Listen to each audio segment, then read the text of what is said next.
Good morning champions, welcome to Gates and Coimbatore. I am Rashminanan, he is Vaishnavan. நீங்கள் நம்ம after test வீக்காப்பில் SOMலேருந்து ஒரு சில questions பார்க்க போகிறோம். அதில் ஃபஸ்ட்டு கொஷின் என்னன்னா, ஃபிக்ஸ்டு பீமில் பாயிண்ட் லோடில் மேக்ஸிமம் டிஃப்ளெக்ஷன் எப்படி இருக்கும்? ஃபிக்ஸ்டு பீமில் வந்து பாயிண்ட் லோடில் வந்து மேக்ஸிமம் டிஃப்ளெக்ஷன் வந்து எப்படி இருக்கும் அப்படின்னு சொல்லி பார்த்தோம்னா WL/4 டிவைடட் பை 192 EIயாக இருக்கும். ஸோ இதே வந்து மேக்ஸிமம் டிஃப்ளெக்ஷன் வந்து ஃபிக்ஸ்டு பீமில் வந்து WL/4 192 EIயாக இருக்கும். அதே சியர் ஃபோர்ஸ்ன்னு பார்த்தோம் அப்படின்னா ஸ்லோப் அப்படின்னு சொல்லி பார்த்தோம்னா அங்கே வந்து 0வாக இருக்கும் அப்படின்னு சொல்லி தெரிஞ்சுக்கலாம். அதே வந்து பெண்டிங் மூமெண்ட் பார்த்தோம் அப்படின்னா அங்கே வந்து WL² டிவைட் பை 8ஆக இருக்கும்னு சொல்லி தெரிஞ்சுக்கலாம். ஃபிக்ஸ்டு பீம் பாயிண்ட் லோடில் வந்து மேக்ஸிமம் டிஃப்ளெக்ஷன் வந்து எவ்வளோ இருக்குன்னு பார்த்தோன்னா WL/4 192 EIயாக இருக்குன்னு சொல்லியிருக்காங்க. இங்கே வந்து ஸ்லோப் இருக்காது, 0வாக இருக்குன்னு சொல்லியிருக்காங்க. இதுக்கு வந்து பெண்டிங் மூமெண்ட் எவ்வளோ இருக்குன்னா WL² பை 8 இருக்குன்னு சொல்லியிருக்காங்க. இங்கே பீம் ஷியர் ஃபோர்ஸ் மேக்ஸிமம் இந்த பெண்டிங் மூமெண்ட் எப்படி இருக்கும்? நார்மலாக நம்ம ஜென்ரலாக பார்த்தோம் அப்படின்னா ஷியர் ஃபோர்ஸ் மேக்ஸிமமாக இருந்தது அப்படின்னா அங்கே வந்து பெண்டிங் மூமெண்ட் 0 அப்படின்னு சொல்லி சொல்லுவோம். பட் ஆனால் இந்த பீமில் பார்த்தோம் அப்படின்னா ஷியர் ஃபோர்ஸ் வந்து மேக்ஸிமமாக இருந்தது அப்படின்னு சொல்லி பார்த்தோம்னா அங்கே வந்து பெண்டிங் மூமெண்ட் வந்து எதாவது டிபெண்ட் பண்ணி இருக்குன்னு சொல்லியிருந்தா டிபெண்டிங் அப்பான் த லோடை வந்து depend upon load acting.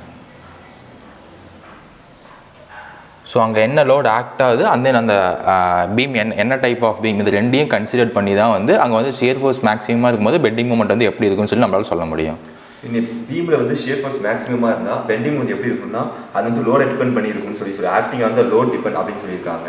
Next வந்து மோர் சர்க்கிள் ரேடியஸில் வந்து பாயிண்ட்னா எப்படி இருக்கும்? மோர் சர்க்கிள் வந்து பாயிண்ட்டாக இருக்கணும் அப்படின்னா அங்கே வந்து எப்படி என்ன கண்டிஷன் சொல்கிறாங்க அப்படின்னு சொல்லி பார்த்தோம்னா அங்கே வந்து σ1 σ2 வந்து ஈக்குவலாக இருக்கணும். அண்ட் தென் வந்து அங்கே வந்து ஷியர் ஸ்ட்ரெஸ் வந்து 0வாக இருந்தது அப்படின்னா அங்கே வந்து மோர் சர்க்கிள் வந்து பாயிண்ட்டாக ஆக்ட் ஆகும். பாய்சன் ரேஷியோ 0.25 இருந்தால் அது relation between Young's modulus and rigidity modulus எப்படி இருக்கும்?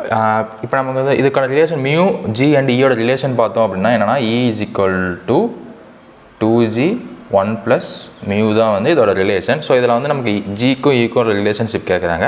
நம்ம வந்து 0.25 வந்து 1/4 அப்படின்னு சொல்லி கன்சிடர் பண்ணி எடுத்துக்கலாம். ஸோ E = 2G 1 + 1/4 எடுத்துக்கிட்டோம் அப்படின்னா இங்கே நம்ம எல்சிஎம் எடுத்தோம் அப்படின்னு சொல்லி பார்த்தோம்னா 5/4 வரும். ஸோ இல்லை இன்ட்டு பண்ணோம் அப்படின்னா 10/4 வரும். ஸோ 10/4 கேன்சல் பண்ணோம் அப்படின்னா E = ஸோ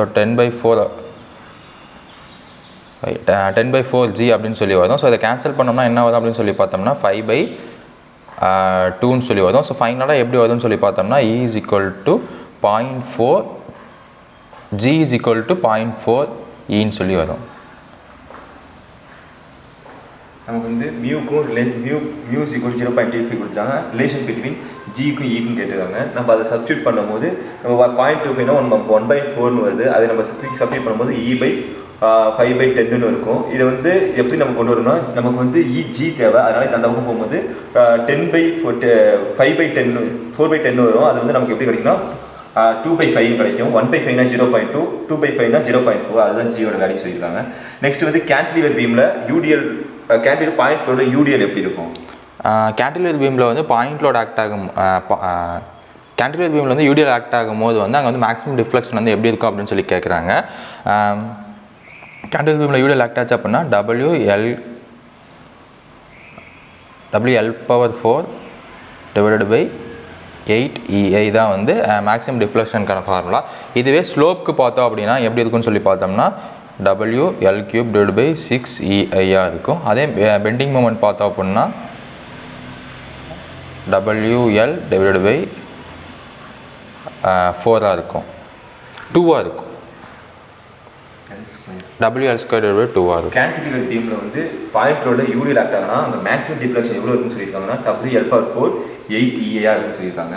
அதுவே நமக்கு ஸ்லோப் கண்டிஷன் எப்படி இருக்குன்னு பார்த்தோம்னா WL³ பை 6 EIயாக இருக்குன்னு இருக்காங்க. இங்கே வந்து பெண்டிங் மூமெண்ட் நமக்கு எவ்வளோ இருக்குன்னா WL² பை 2ஆக இருக்குன்னு சொல்லியிருக்காங்க. இங்கே வந்து அப்புறம் அடுத்த கொஸ்டின் வந்து beam of uniform strength as constant. Beam வந்து யூனிஃபார்ம் ஸ்ட்ரென்த்தாக இருக்கணும் அப்படின்னா அங்கே வந்து கான்ஸ்டன்ட் பெண்டிங் மூமெண்ட் இருக்கணும்னு சொல்லி சொல்கிறாங்க. ஒரு பீம் வந்து யூனிஃபார்ம் ஸ்ட்ரென்த்தாக இருக்குன்னா அங்கே வந்து கான்ஸ்டன்ட் பெண்டிங் மூமெண்ட் இருந்தால் தான் அது வந்து யூனிஃபார்ம் ஸ்ட்ரென்த்தாக இருக்கும் சொல்லியிருக்காங்க. பீமில் வந்து 4 அன்னோன் ரியாக்ஷனாக இருந்தால் அது என்ன பீம் சொல்லுவோம்? பீம் வித் 4 அன்னோன் ரியாக்ஷன் அதுன்னு பார்த்தோம்னா அது வந்து இன்டிடெர்மினன்ட் பீம் அப்படின்னு சொல்லி சொல்கிறாங்க.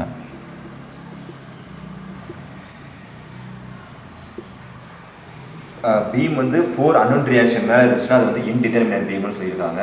இப்போ வந்து when a body is loaded gradually applied body வந்து strain energy storedனா அது எப்படி இருக்கும்? Strain energy stored in your body when the load is gradually appliedனா என்ன ஃபார்முலா வருதுன்னு சொல்லி பார்த்தோம்னா sigma square v divided by 2E. strain energy stored in a body when the load is gradually appliedனா அது வந்து sigma square v by 2E ன்னு சொல்லியிருக்காங்க. அடுத்த கண்டிஷன் வந்து find the tangent stressல வந்து சிக்மா 1 சிக்மா 2 கொடுத்துட்டாங்க. நம்ம θ 920 டிகிரி கொடுத்தாங்க. இதை வந்து நம்ம சிக்மா இதில் டேஞ்சென்ஷியல் ஸ்ட்ரெஸ் ஃபைன் பண்ண சொல்லியிருக்காங்க. என்னென்ன கொடுத்துருக்காங்கன்னா சிக்மா 1 கொடுத்துட்டாங்க, சிக்மா 2 கொடுத்துட்டாங்க, and then தீட்டா கொடுத்துட்டாங்க. இப்போ டேஞ்சென்ஷியல் ஸ்ட்ரெஸ்க்கு என்ன ஃபார்முலா சொல்கிறாங்க அப்படின்னு சொல்லி பார்த்தோம்னா sigma 1 minus sigma 2 divide by 2 into sine 2 theta அப்படின்னு சொல்லி சொல்கிறாங்க. ஸோ நமக்கு சிக்மா 1 என்ன தெரியும் 75 தெரியும், சிக்மா 2 வந்து 35 தெரியும். ஸோ ரெண்டையும் மைனஸ் பண்ணோம் அப்படின்னா 40 டிவைட் பை 2 வந்து 20ன்னு சொல்லி வரும். ஸோ 20 சைன் இங்கே சைன் 2 தீட்டான்னு சொல்லிட்டு தீட்டா வந்து 20, ஸோ 2 தீட்டாங்கும் போது 40 வரும். ஸோ டேஞ்சென்ஷியல் ஸ்ட்ரெஸ் வந்து என்னென்னு சொல்கிறாங்கன்னா 2 சைன் 40 டிகிரின்னு சொல்லி சொல்கிறாங்க. இங்கே வந்து சிக்மா 1 வேல்யூ சிக்மா 2 வேல்யூ கொடுத்துட்டாங்க, தீட்டா கொடுத்துட்டாங்க. இங்கே டேஞ்சென்ஷியல் ஸ்ட்ரெஸ் ஃபைண்ட் அவுட் பண்ணி சொல்லியிருக்காங்க. அதனால் நம்ம formula sigma 1 minus sigma 2 by 2 sine 2 theta. இதில் வந்து சப்மிட் பண்ணும்போது நம்ம கிடைக்க ஆன்சர் பார்த்தோம்னா 20 சைன் 40 டிகிரின்னு கிடைக்கும் சொல்லி தெரிஞ்சுப்போம். நெக்ஸ்ட் வந்து பக்லிங் லோட் ஃபார் ஏ காலம் pinned at both end is 10 kN. Load changes for fixed என்ன எப்படி இருக்கும்? இப்போ வந்து பக்லிங் லோடு வந்து அதே காலம் பின்னுங்கும் போது அவங்க வந்து ஹிஞ்சுடு அப்படின்னு சொல்லி சொல்கிறாங்க. ரெண்டு பக்கம் ஹிஞ்சுடாக இருக்கும்போது அங்கே வந்து 10 kN அப்படின்னு சொல்லி சொல்கிறாங்க. அதே ஃபிக்ஸ்டு எண்டாக இருந்ததுன்னா அங்கே வந்து எவ்வளோ இருக்குன்னு சொல்லி சொல்கிறாங்க. ஸோ முதல்ல வந்து 4 கண்டிஷன் இருக்குது. என்ன அப்படின்னு பார்த்தோம்னா ஃபிக்ஸ்டு ஒரு ஃபிக்ஸ்டு அண்ட் ஃப்ரீ எண்டு, அந்த வந்து ரெண்டுமே ஹிஞ்சுடு, அந்த வந்து ஒன்று ஃபிக்ஸ்டு ஒரு பக்கம் ஹிஞ்சுடாக இருக்கிறது, அந்த ரெண்டுமே ஃபிக்ஸ்டு. ஸோ இதில் வந்து லோட் ரேஷியோ வந்து எப்படி இருக்குன்னு சொல்லி பார்த்தோம்னா ஒரு எண்டு ஃபிக்ஸ்டு ஒரு எண்டு ஹிங்குடு அப்படின்னு சொல்லி பார்த்தோம்னா அங்கே வந்து 1/4 இருக்கும். அதே ரெண்டு எண்டுமே ஹிஞ்சுடு அப்படின்னு சொல்லி பார்த்தோம்னா அங்கே 1, அந்த அந்த ஒரு எண்டு ஃபிக்ஸ்டு ஒரு எண்டு ஹிஞ்சுடு அப்படின்னு சொல்லி பார்த்தோம்னா அங்கே வந்து 2 இருக்கும். அதே ரெண்டுமே ஃபிக்ஸ்டு அப்படின்னா அங்கே வந்து 4 இருக்கும். நமக்கு இப்போ என்னென்ன கொடுத்துருக்காங்கன்னு சொல்லி பார்த்தோம்னா ஹிஞ்சுடு ரெண்டுமே ஹிஞ்சுடாக இருக்கிறது இந்த 1 இதுவும், அந்த ரெண்டு ஃபிக்ஸ்டு. ஸோ 1:4 ரேஷியோவில் தான் அதோட இது இருக்கும். ஸோ ஹிஞ்சுடோட இது வந்து 10 kN அப்படின்னா அடுத்தோட இது ஃபிக்ஸ்டு எண்டுக்கு பார்த்தோம்னா 1:4 ரேஷியோ இருக்குது. அப்போ இன்ட்டு 4 பண்ணோம்னா நமக்கு வந்து பக்லிங் ரெண்டு ஃபிக்ஸ்டு எண்டோட பக்லிங் லோடு வந்து கிடச்சிடும். ஸோ நமக்கு வந்து இங்கே வந்து 1:4ங்கெல்லாம் நமக்கு எங்கே அங்கே 10 இருக்குது, இங்கே ஸோ இங்கே 40 kN வரும். Buckling load for a column pinned at both ends is 10 kN load changes for fixed end நமக்கு 40 kN கிடைக்கும்னு சொல்லிட்டு தெளிவாக சொல்லியிருக்காங்க. நெக்ஸ்ட் வந்து கேன்டிலிவர் பீமில் பாயிண்ட் லோட் ஆக்ட் ஆனால் அதோட டிஃப்ளெக்ஷன் எப்படி இருக்கும்? கேன்டிலிவர் பீமில் வந்து பாயிண்ட் லோட் ஆக்ட் ஆச்சுன்னா அங்கே வந்து டிஃப்ளெக்ஷன் எப்படி இருக்கும் அப்படின்னு சொல்லி பார்த்தோம்னா WL³ டிவைடட் பை 3EA. இது வந்து டிஃப்ளெக்ஷனுக்கான ஃபார்முலா. அதே ஸ்லோப் பார்த்தோம் அப்படின்னா WL² டிவைடட் பை 2EA இருக்கும். அதே வந்து பெண்டிங் மூமெண்ட் பார்த்தோம் அப்படின்னா WL இருக்குன்னு சொல்லி தெரிஞ்சுக்கலாம். கேன்டிலிவர் பீமில் பாயிண்ட் லோட் ஆக்ட்னா அதோட டிஃப்ளெக்ஷன் பார்த்தோம்னா WL² பை 3EA இருக்குன்னு சொல்லியிருக்காங்க. ஸ்லோப் பார்த்தோன்னா WL² பை 2EA இருக்குன்னு சொல்லியிருக்காங்க. அதோட பெண்டிங் மூமெண்ட் வந்து லோட் இன்ட்டு லென்த் WLன்னு சொல்லியிருக்காங்க. அடுத்து வந்து P கொடுத்துட்டாங்க, சிக்மா கொடுத்துட்டாங்க. டை ஆஃப் த ராட் எப்படி கண்டுபிடிக்கிறது? ஸோ வந்து லோடு கொடுத்துட்டு சிக்மா கொடுத்துட்டு நம்ம வந்து டை ஆஃப் த ராட் கேட்டாங்க அப்படின்னா நமக்கு தெரியும் sigma stress is equal to load by area. So நம்ம இதில் வந்து ஏரியாவுக்கு வந்து ராடுங்கிறதால வந்து π/4 d². ஸோ அதை இங்கே சப்ஸ்டியூட் பண்ணோம்னா கீழே இருக்க 4 மேலே போயிடுச்சுன்னா 4p டிவைடட் பை πd² அப்படின்னு சொல்லி வரும். ஸோ அதை நம்ம வேல்யூ சப்ஸ்டியூட் d² அந்த எடுத்து போய் சிக்மா கீழே கொண்டு வந்துட்டு நம்ம வந்து வேல்யூ சப்ஸ்டியூட் பண்ணோம்னா d² is equal to 4 × 4000 divided by நமக்கு வந்து பையை வந்து 22/7 சொல்லி எடுத்துக்கலாம். ஸோ 22 கீழே போட்டு 7 மேலே இன்ட்டு பண்ணிக்கலாம். Is into 80. ஸோ சப்ஸ்டியூட் பண்ணோம்னா d² வேல்யூ வந்து என்ன வரும் அப்படின்னு சொல்லி பார்த்தோம்னா 63.75 அந்த ரேஞ்சில் சம்திங் வரும். ஸோ இதை நம்ம ரூட் எடுத்தோம்னா நமக்கு தெரியும் 8னா 64. ஸோ கண்டிப்பாக வந்து 7 அந்த ரேஞ்சில் தான் இருக்குன்னு சொல்லி தெரிஞ்சுக்கலாம். ஸோ இதோட வேல்யூ வந்து 7.9 அந்த ரேஞ்சில் வந்து வரும். நெக்ஸ்ட் வந்து ஒரு ஸ்ட்ரெயின் கேஜ் டிரான்ஸ்டியூசர் எதை மெஷர் பண்ணுறது யூஸ் பண்ணுறாங்க? ஸ்ட்ரெயின் கேஜ் டிரான்ஸ்டியூசரில் வந்து என்னென்ன மெஷர் பண்ணுறாங்க அப்படின்னு சொல்லி பார்த்தோம்னா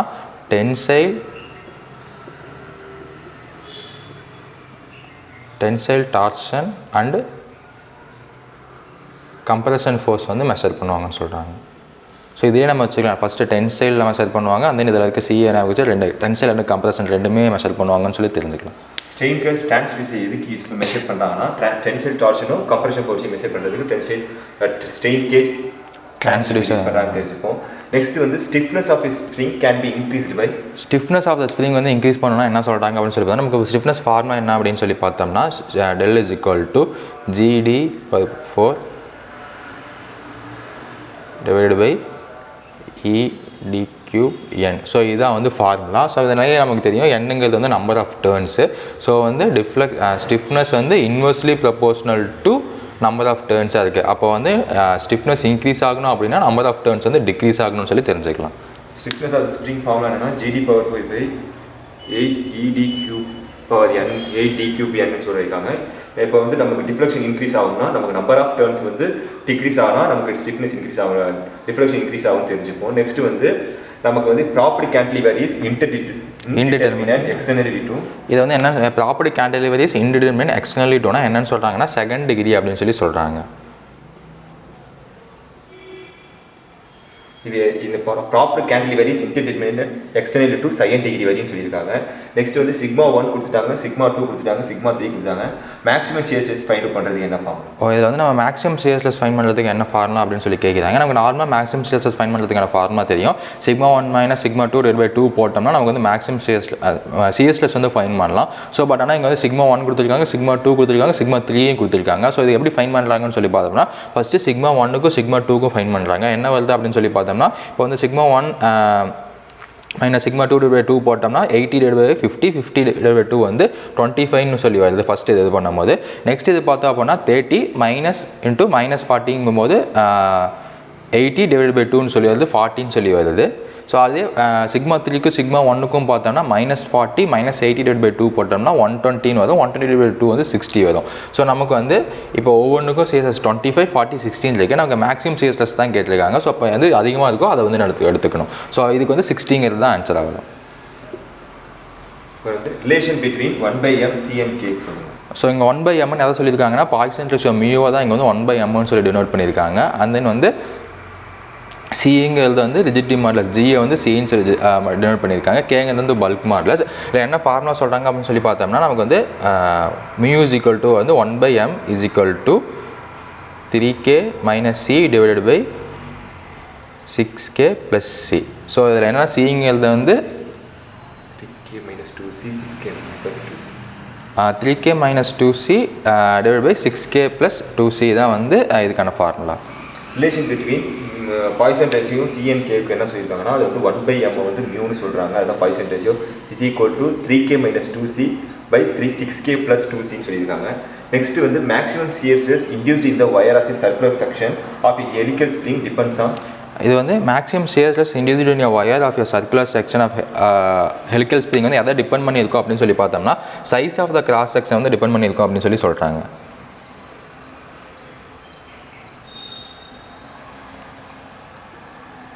மேக்ஸிமம் சியர் ஸ்ட்ரெஸ் இன்டியூஸ் இந்த வயர் ஆஃப் சர்க்குலர் செக்ஷன் வந்து ஹெலிக்கல் ஸ்ப்ரிங் எதை டிபெண்ட் பண்ணியிருக்குன்னா size of the cross section வந்து டிபெண்ட் பண்ணியிருக்குன்னு சொல்லியிருக்காங்க. இன்றைக்கி நம்ம வந்து ஆஃப்டர் டெஸ்ட் கேப்ல வந்து SOM 18 கொஷின் போல நமக்கு வைஷ்ணவன் தெளிவாக சொல்லி கொடுத்துருக்காங்க. தேங்க்யூ வைஷ்ணவன். Thank you champions.